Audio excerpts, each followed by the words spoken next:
En aquellos tiempos, existieron 3 hermanos, muy preocupados por qué era o quién era esa persona o cosa que mataba a la gente. ¿Por qué la gente moría? No lo comprendían.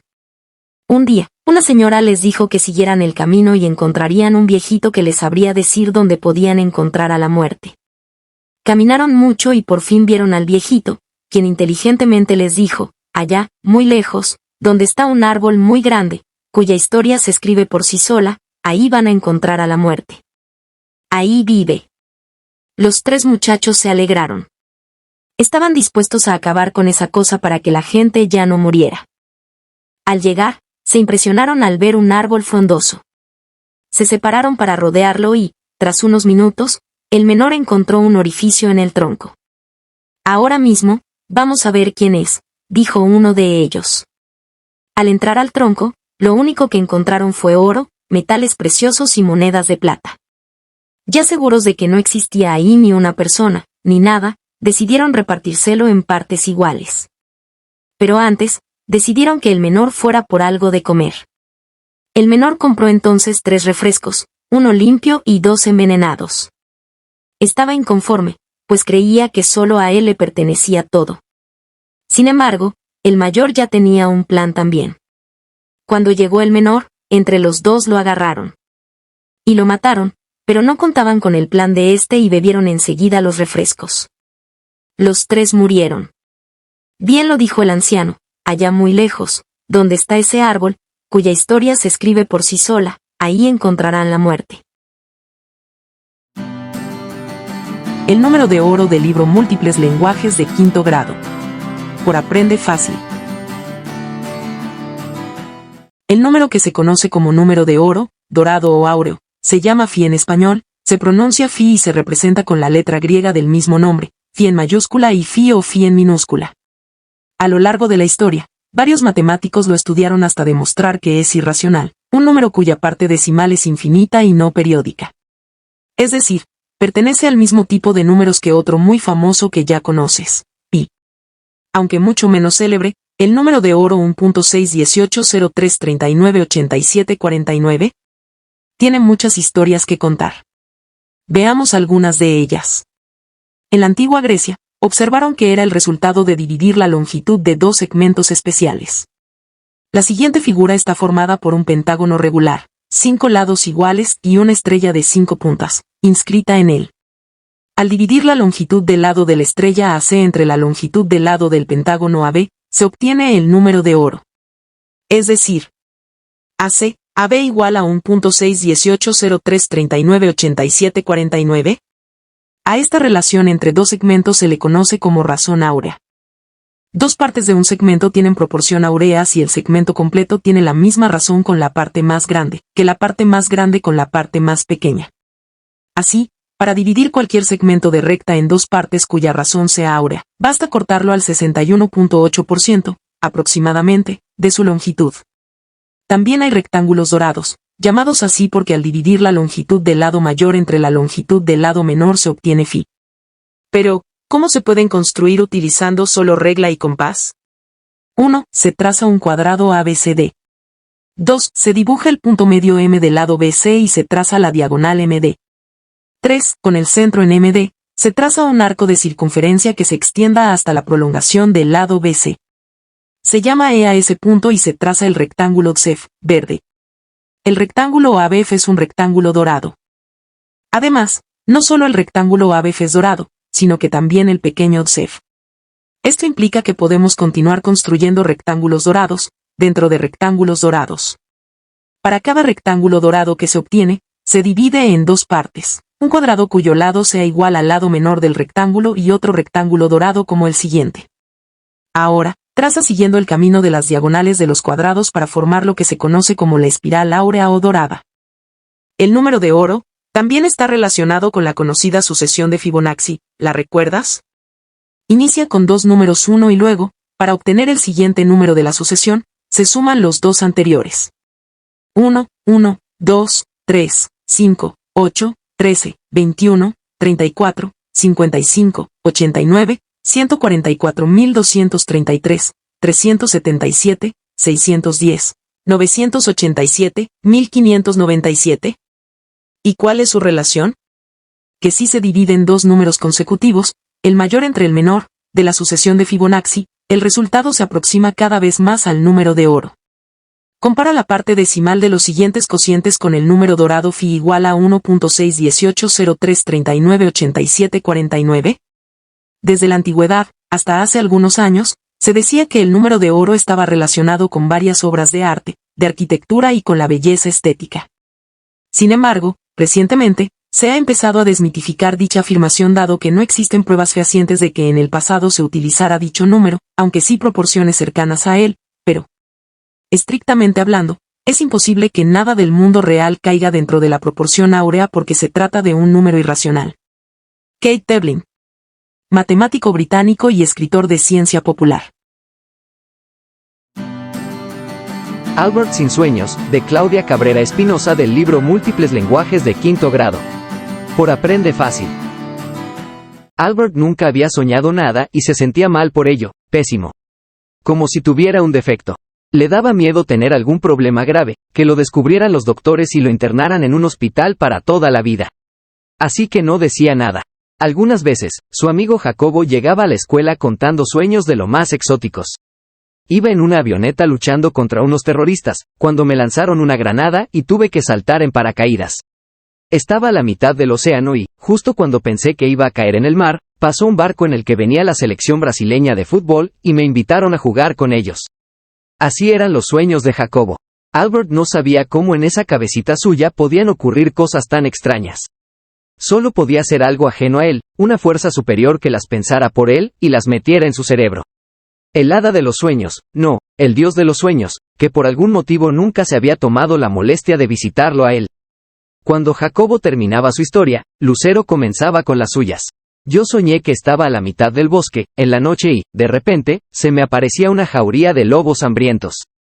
Entonces, yo tenía que luchar con ellos con mis propias manos. Pero era tan fuerte que podía lanzarlos a kilómetros de distancia y no me hacían daño. Después, ellos se quedaban viendo a Albert esperando que también tuviera un sueño espectacular que compartir. Así que Albert tenía que contar algo, lo que fuera. Yo soñé que iba en una nave espacial y flotaba, y los demás astronautas también, y chocábamos unos con otros y, de pronto, venía un asteroide. Pero antes de estrellarnos, yo corría al mando de la nave, giraba a la derecha y los salvaba a todos. Lucero y Jacobo reían siempre, aprobando las historias de Albert. Y así, una o dos veces a la semana. Como Albert temía que sus compañeros lo descubrieran, inventaba sueños divertidos y disparatados y los escribía en un cuaderno que guardaba en el cajón de su buró. Algunas veces, ocurrían en la selva, otras en ciudades del futuro, otras en el mar y otras en la escuela, pero con gente que nunca había estado ahí. Se dio cuenta de que así podía escribir lo que quisiera y visitar lugares exóticos sin enfrentarse a ningún peligro. Nunca escribía pesadillas, solo sueños en donde él salvaba al mundo una y otra vez o hacía competencias con sus deportistas favoritos. Después de varios meses, tenía una extensa variedad de sueños para toda ocasión. Además, resultó que los suyos eran mejores que los de sus amigos. A Jacobo solía ocurrirle que a la mitad de su historia, se quedaba callado pensando sin saber qué pasaba después, o bien, confundía a los personajes. Decía que a veces aparecía su mamá en el sueño, pero luego ya no era ella, sino la maestra de música o el jardinero de la escuela. En los sueños de Albert no pasaban estas cosas. Un viernes después de la clase, Albert invitó a Jacobo y a Lucero a su casa. Jugaron gol en el parque durante un buen rato. A Albert le gustaba ser el portero. Lucero, por su parte, era la mejor tiradora de los tres. Cuando estaba a punto de oscurecer, se sintieron cansados y entraron a la casa. Albert bajó a la cocina a buscar algo de tomar y, mientras tanto, a Lucero se le ocurrió enseñarles un truco de cartas.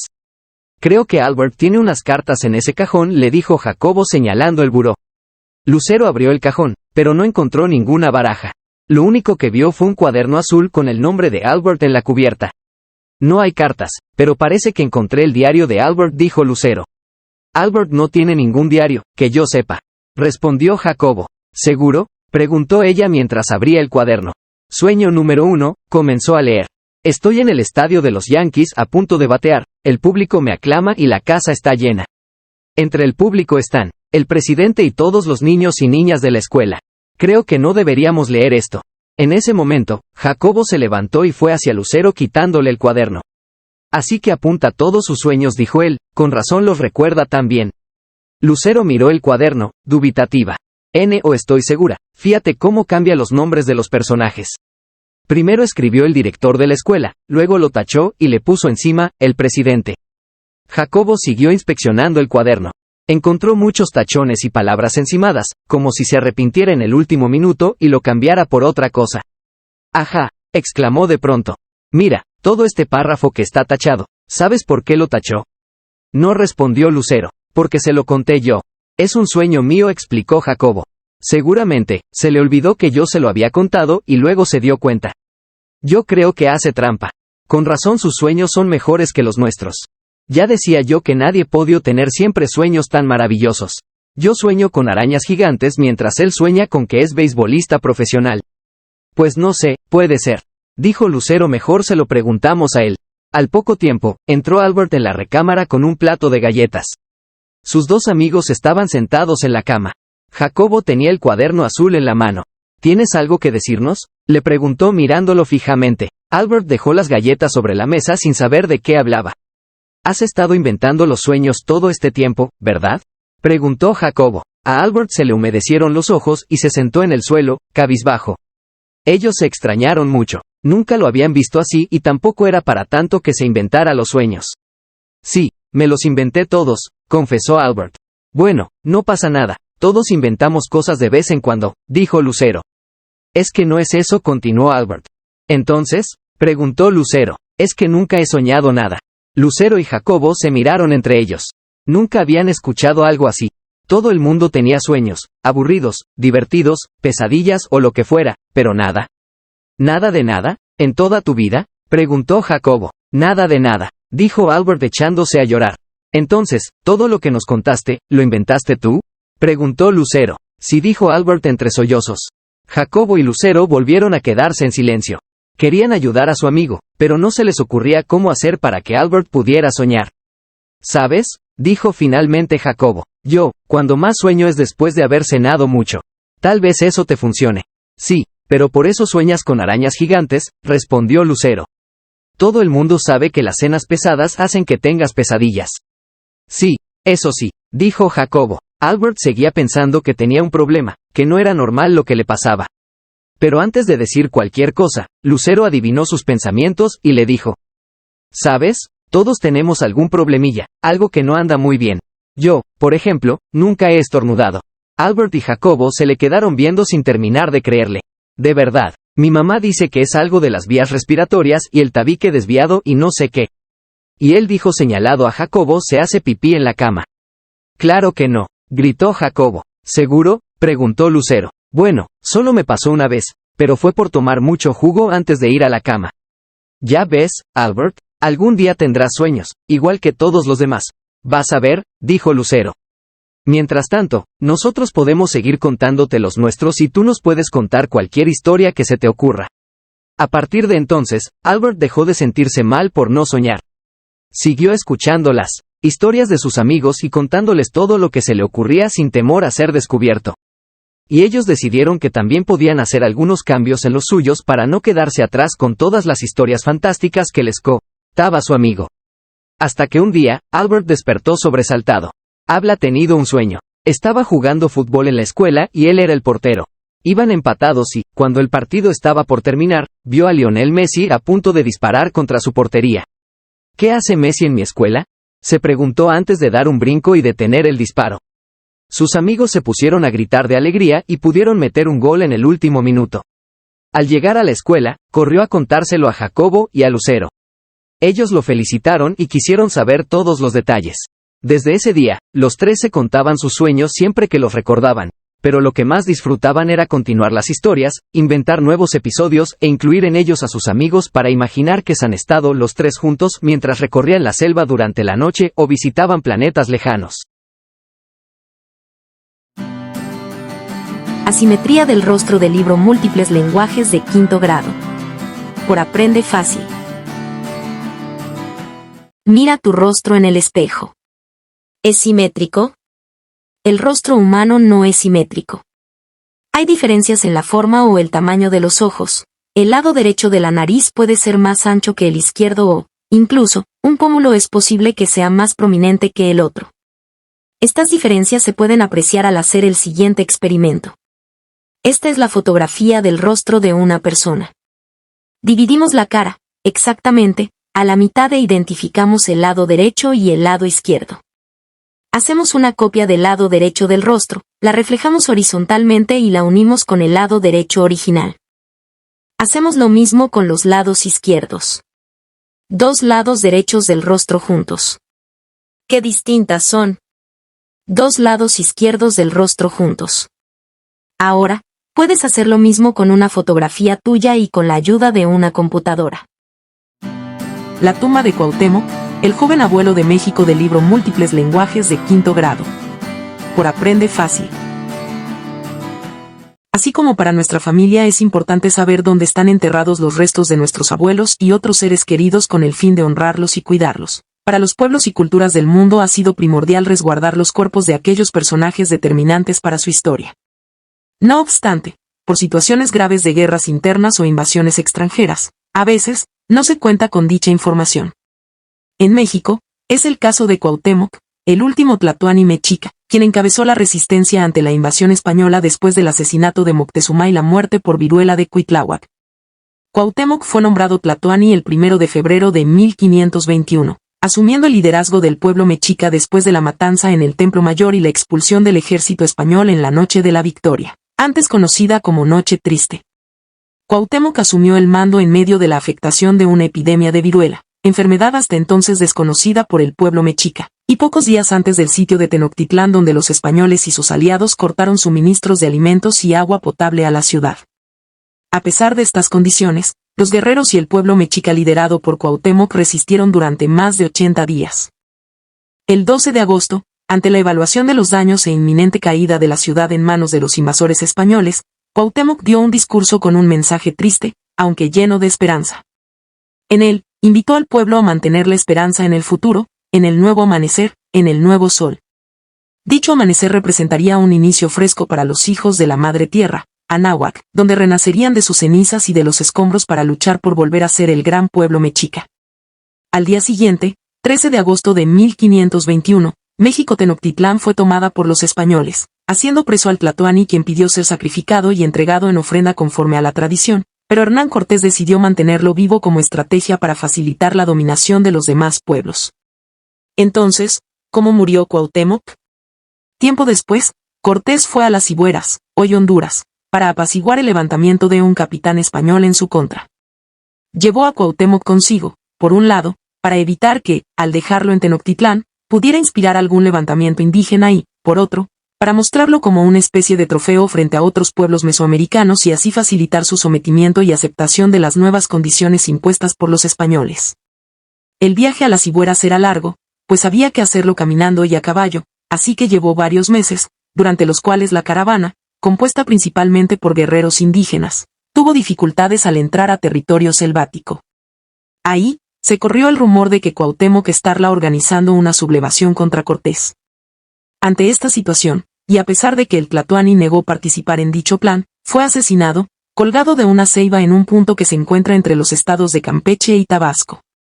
Pero, ¿dónde quedaron sus restos? Dicen que Cortés decidió que fueran incinerados, pero que su orden no fue obedecida, pues la tradición mesoamericana indicaba que Cuauhtémoc tenía que ser llevado a su lugar de origen, sobre todo, tratándose del jerarca más importante de la cultura mexica.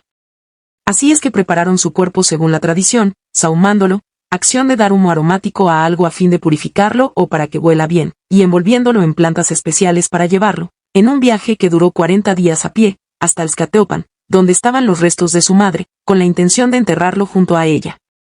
Dicen que el traslado se hizo en secreto, vigilando que los españoles no se enteraran y cuidando el cuerpo con toda la ritualidad que la tradición indicaba.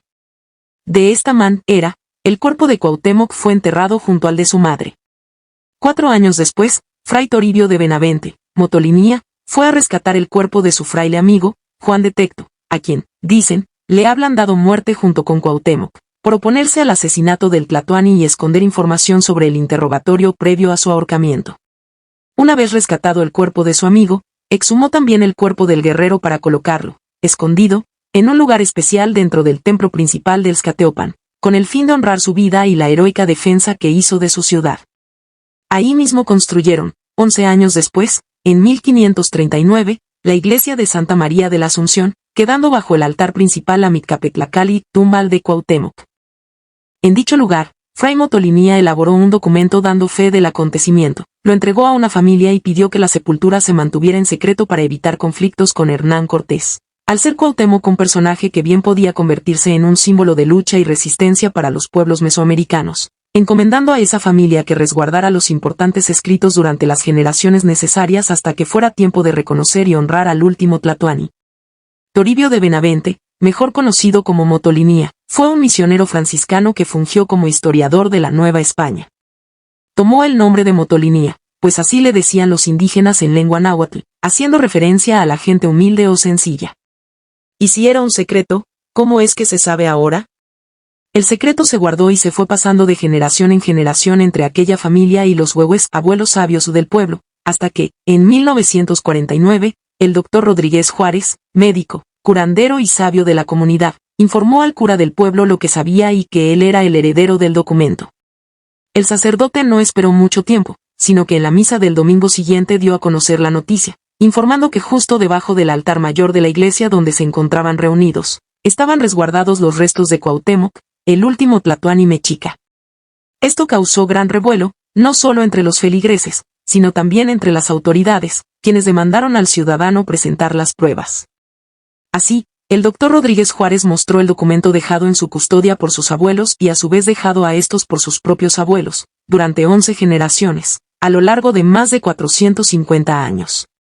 Lo expuesto por el doctor Rodríguez y el propio documento causaron dudas sobre su veracidad.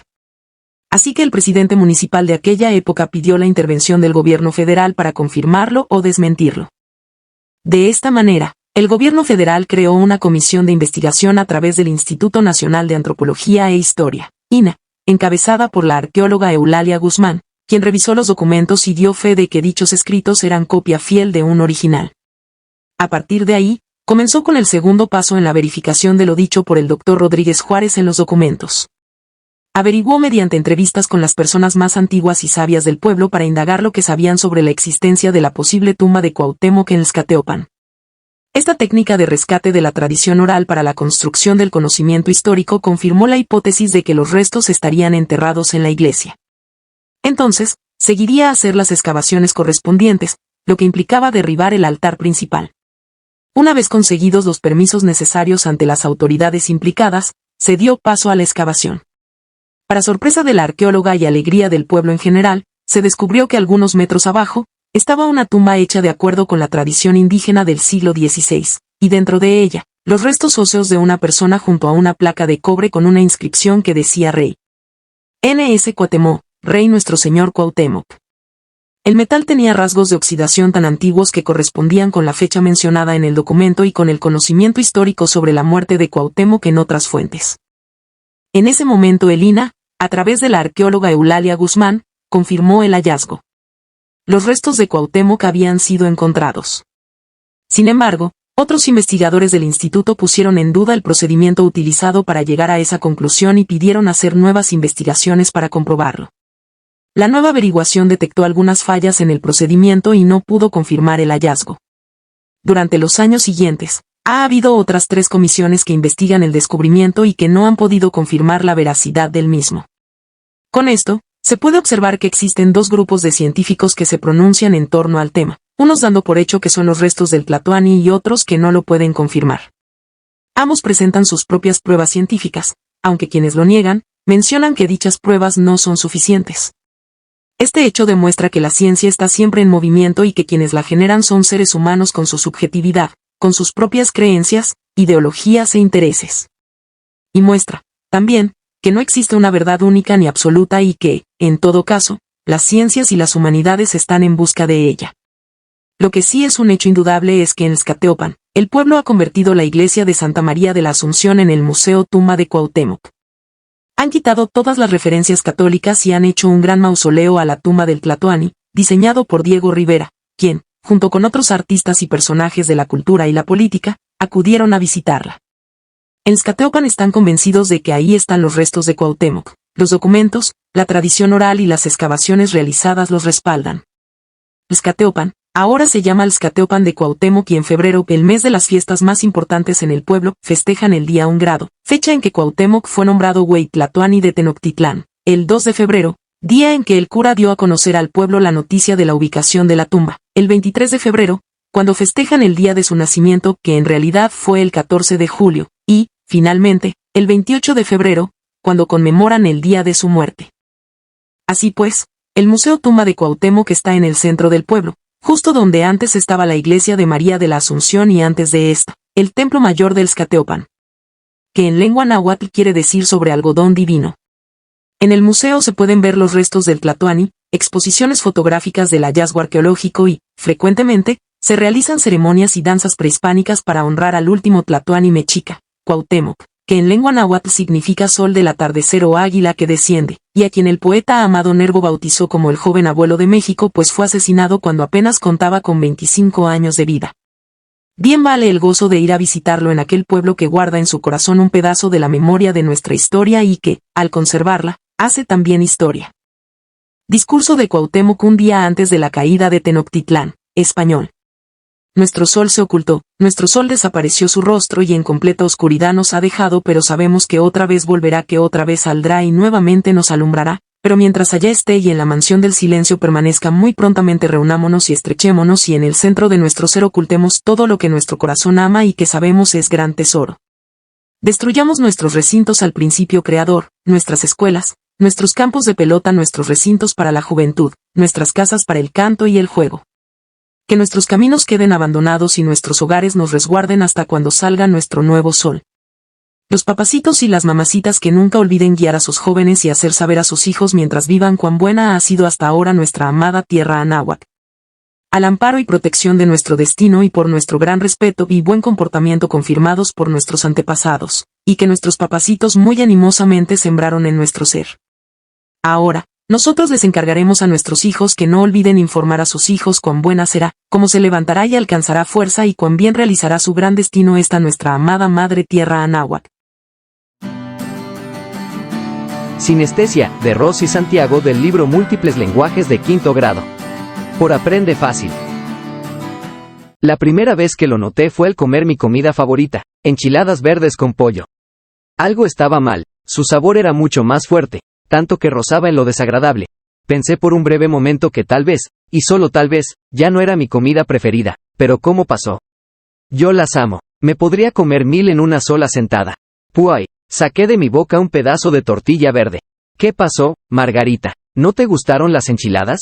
Pero si son tus favoritas, mi mamá acarició mi cabeza mientras lo decía. No es eso, ma, es solo que hoy no tengo muchas ganas de comer esto. ¿Puedo comer otra cosa? Levanté mi plato y me acerqué al refrigerador. Sí, solo no le cuentes a tu papá, me dijo con el mismo tono cómplice que utilizaba cuando le ocultábamos a los demás que salíamos solas a comer o al cine. Tomé unas fresas con crema del congelador y cuando di la primera cucharada, el resultado fue el mismo, intenso, tanto que era capaz de sentir todos los sabores por separado. La crema, el azúcar, las fresas y las chispas de chocolate, incluso el cartón del envase y lo metálico de la cuchara.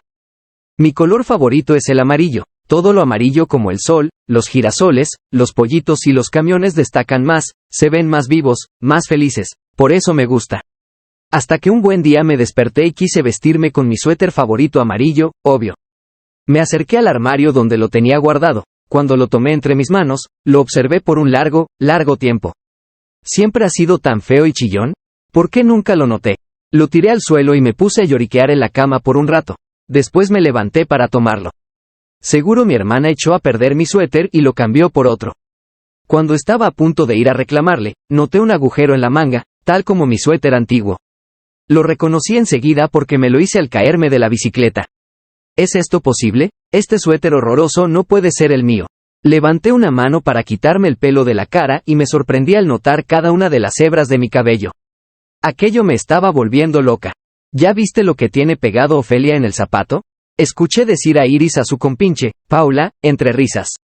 Guácala, seguro lo trajo desde su casa y así va a pasar a exponer, dijo Paula mientras intentaba alejarse de la pobre Ofelia, que ni siquiera era consciente de la plática. Yo me encontraba del otro lado del salón, pero supe de lo que se trataba. Un papel de baño pegado a su zapato derecho que, por lo que podía oler y ver desde mi asiento, estaba usado. Tomé una importante decisión.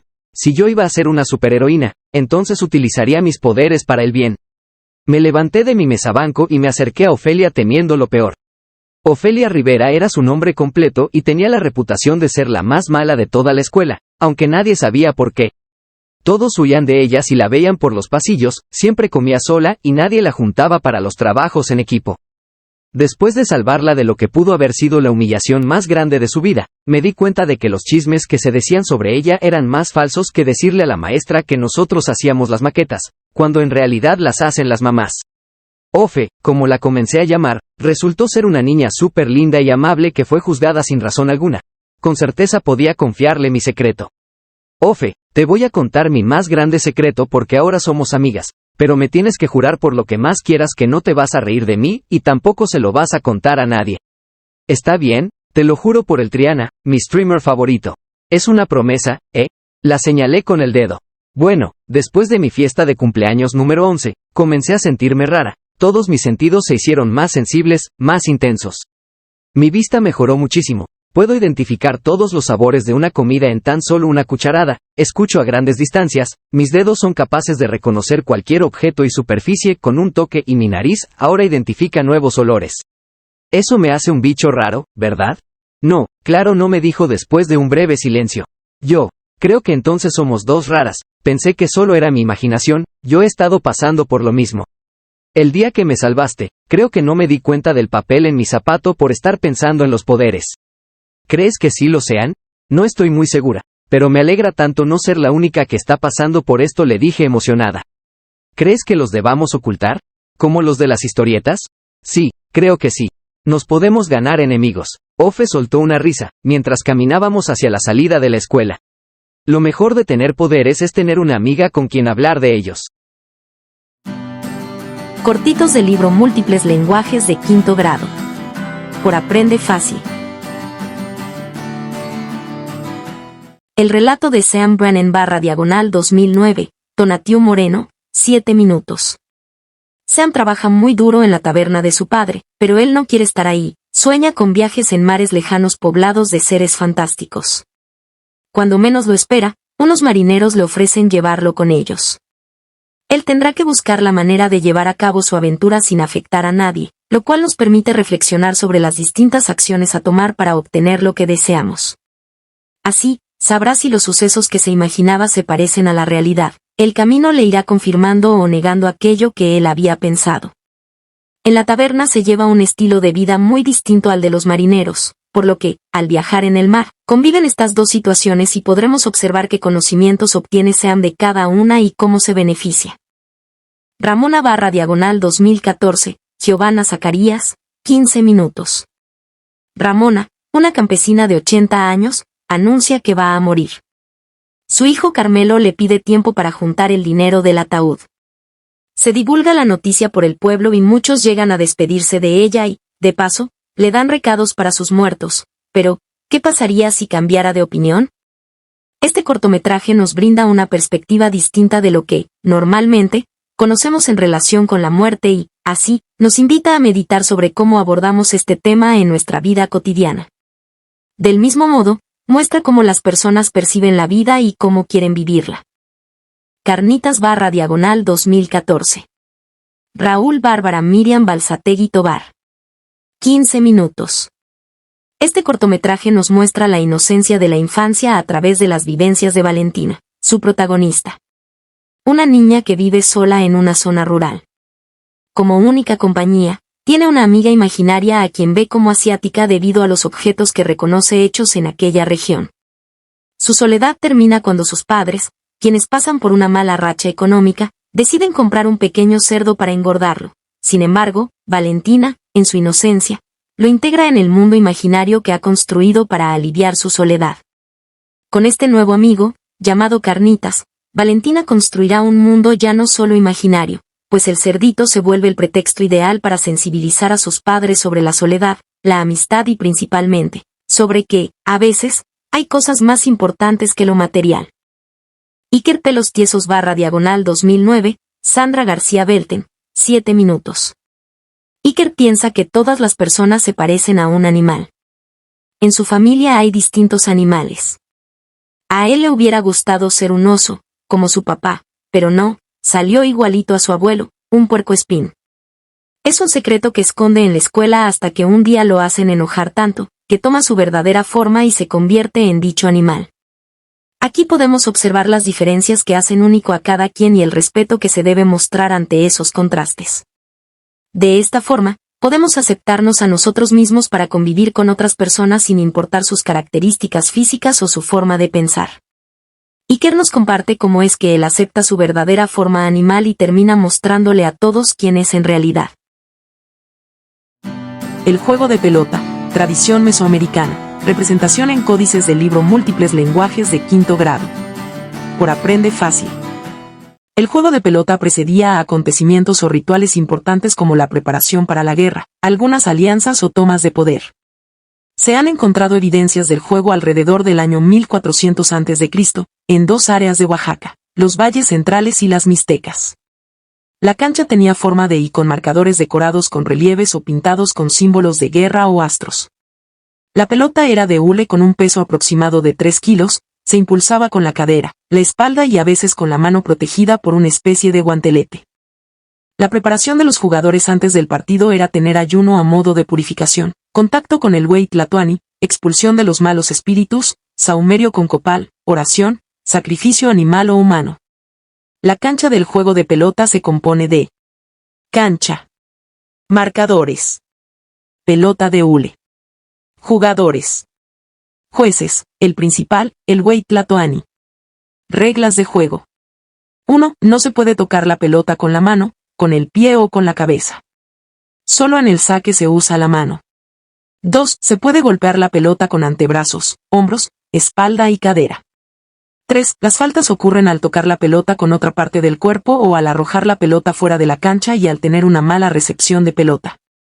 4. Para ganar el juego hay dos alternativas: pasar la pelota por cualquiera de los dos marcadores o por haber obtenido más rayas o tantos. 5. Los equipos se formaban por 7 jugadores. El primer juego de 8 venado ocurrió en el año 4 casa, cuando 8 venado contaba con 18 años. Su contrincante fue el señor 1 movimiento. Este partido antecedió el ataque de ambos guerreros a la ciudad de Río de Piedras Preciosas. En esta lámina del Códice Colombino se muestra a 8 venado realizando un ritual en la cancha del juego de pelota antes de entrar a la ciudad. En la lámina 86 del Códice Xoichenutal, se representa a 2 guerreros ricamente ataviados. El de la derecha realiza una apuesta de chalchihuites a su contrincante. En el Códice Colombino, lámina 2, observamos una escena de un jugador golpeando la pelota con la cadera, mostrando cómo se jugaba. Una escena con 10 personajes participando en un encuentro de índole político. A la izquierda, el señor 8 venado Garra de Jaguar, gobernante de las 3 mixtecas, lleva un pectoral de oro, penacho, finas orejeras y brazaletes, paño en cadera y sandalias. Hay 2 jugadores tras él con la indumentaria similar, a excepción del penacho. Se enfrenta a otro gobernante llamado 4 vientos serpiente de fuego, ataviado elegantemente y, tras él, 2 jugadores menos ataviados. Fuera de la cancha, se colocaron los jueces o supervisores del juego que llevan bastones de mando y abanicos en la mano. Un par de detalles curiosos. A. La cancha del juego de pelota con las divisiones y colores de los rituales. B. El señor 10 lagartija y la señora 11 serpiente en un pueblo en donde hay 2 canchas para el juego de pelota.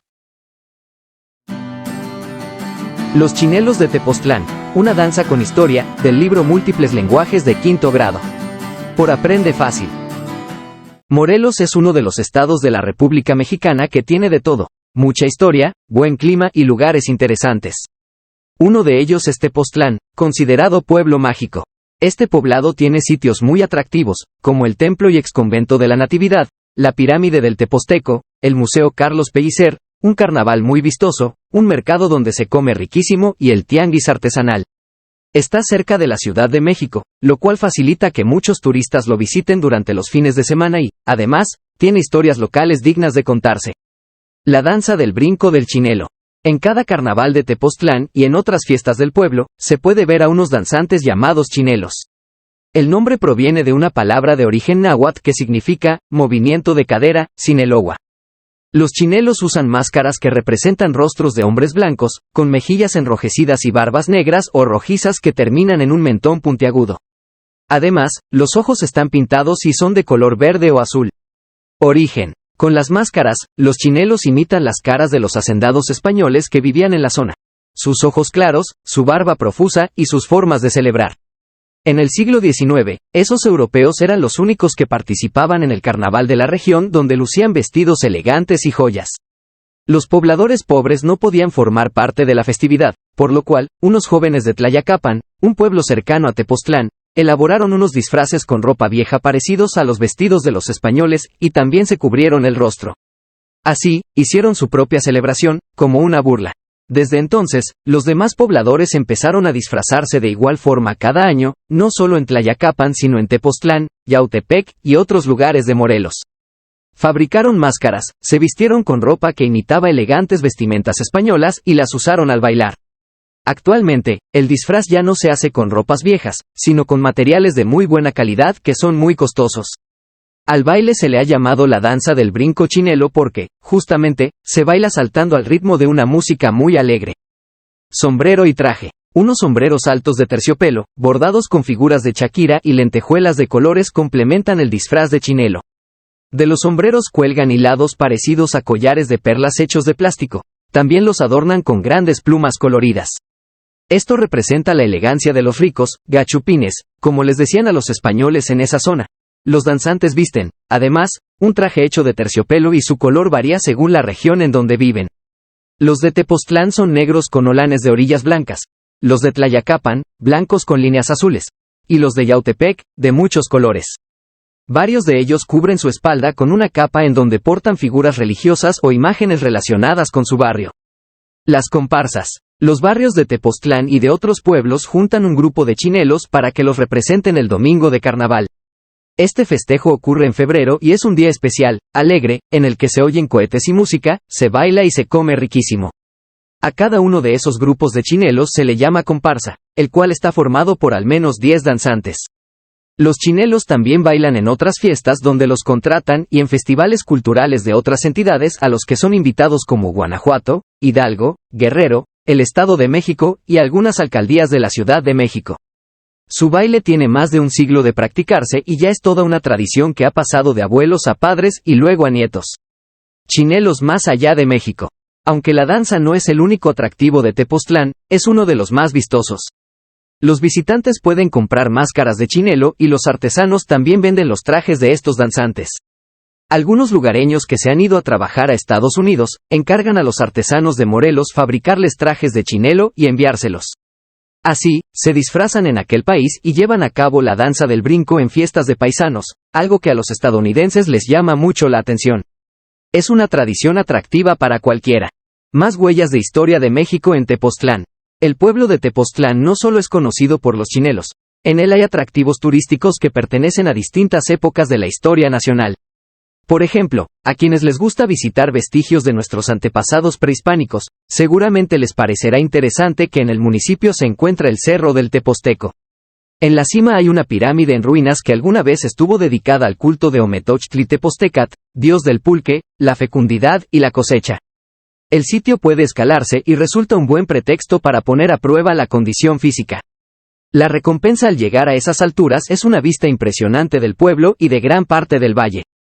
En el centro de Tepoztlán está otro punto de interés histórico, el templo y ex convento de la Natividad, hoy hecho museo. Fue construido por indígenas tepoztecos bajo las órdenes de frailes dominicos entre 1555 y 1580. Está dedicado a la Virgen de la Natividad. En su interior, los muros tienen pinturas y espacios que muestran cómo era la vida de los conventos durante la época colonial. Es un punto de referencia, que, junto con la pirámide del Tepozteco, habla de nuestro pasado. La danza del brinco de los chinelos es a muestra de las raíces indígenas y de la conquista española. Todo en un festivo y divertido baile.